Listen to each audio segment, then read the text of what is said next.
As of recording this video, there have been some new leaks too, so stick around to check them out. Just a few hours ago before recording this video, GTA 6 gameplay and even the entire map was leaked once again.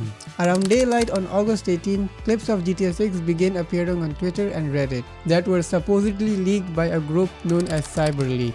This group of hackers have come forward to state that they have done this leak due to the decision Rockstar made to not include a physical disc, as well as the bonuses added to the Ultimate Edition instead of including all of it in the base game. Two short clips were leaked so far, as well as the entirety of GTA 6 map, and we don't know yet how much more content they have hands on.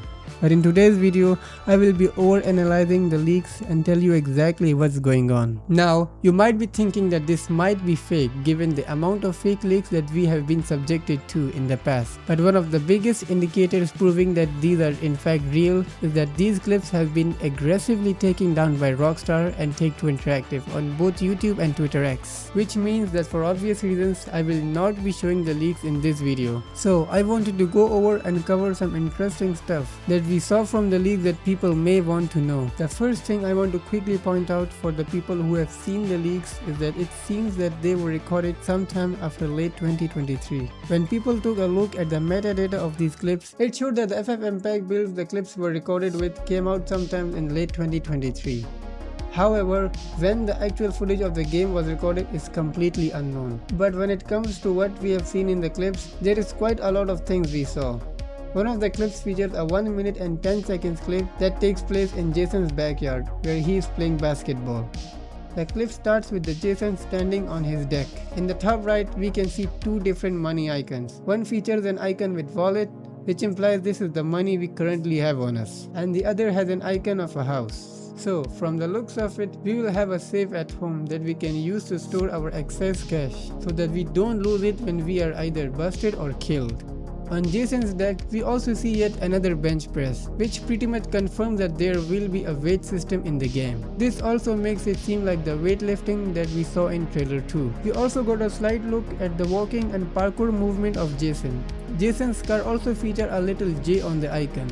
The main part of the clip, however, is the showcase of the basketball minigame. The basketball can be picked up from the ground like back in San Andreas, and the control scheme for playing basketball was also shown with a circle or rectangle in the middle and a smaller circular colored area within this circle. And as you hold the button to take a shot, the circle will shrink towards the center and you need to let go within the colored area for making the perfect shot. The second clip from this leak, however, is much more important than the first one because it gave us our first look at the driving gameplay within GTA 6. Right off the bat, the driving looks very different from GTA 5. This is kind of an evolutionary thing what a lot of us thought we would be seeing from GTA 6. But it seems like they have mixed the driving of both GTA 5 and GTA 4.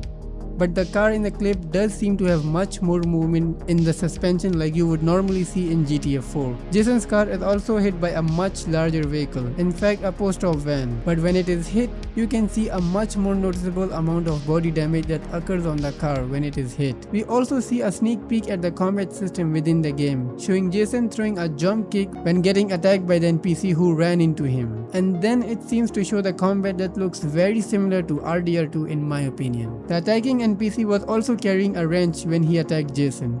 And the new animation was seen of Jason punching him and taking the wrench out of his hand before hitting him with a finisher. But from this interaction, Jason actually gets wanted level, and with it, we see three new icons that appear when the cops comes into Jason's vision. A clothes hanger, a car, and a blank face. This basically confirms that there is much more advanced wanted system than what we previously know. And yes, even better than the RDR2. The cop in this clip has a description of your clothes, your car, and your face. And it could be that you need to find a way to change all three before you become clear from the police. Two icons can be seen next to the car's name that he entered. An engine icon and a gas pump. This is surprising because this implies for one that we will need to fill up the gas in our car, which was highly speculated about for a long time now. But I have no clear idea what engine icons could possibly mean. If you know or have an explanation, do let me know in the comments. Weapon loadouts will be stored in the trunk of your car, which was seen in this clip. But on top of that, we also saw a UI icon for storing 4 different items in your trunk. Now, what items can be stored in the car? And if this is the maximum for every single vehicle isn't known obviously. But this does mean that cars will play a much bigger role in the gameplay than simply being being for transportation like we've seen in the older games. And the last thing that I want to go over is the addition of the honor system from RDR2, making a return to this game. After killing the NPC from earlier, Jason picks up the wrench and starts beating the NPC on the ground with it. But as he does this, a purple demon icon can be seen with a minus sign in front. Now obviously this implies that our honor system was being lowered by hitting an NPC while he was on the ground. Meaning once again the honor system will be returning from Red Dead Redemption 2. But to what extent this system will play isn't known. Now, to a lot of people, the biggest part of this leak is the fact that the entire map was leaked as well. And by this time, it has pretty much been confirmed that yes, it is indeed real. I'm not allowed to show this map for obvious reasons, but the main landmass is very similar to what we can see on the GTA 6 mapping project. In the end, I'd love to hear what you think about these leaks. I was reading the comments in other YouTubers' comment section, and what I found were very funny. Like, people been saying that the leaks are AI generated videos, which we are seeing from a long time now. Some were saying the game looks extremely unpolished, and some were even saying Rockstar should delay the game if it looks like this. What do you think of them? Do let me know in the comments. Take care and peace out.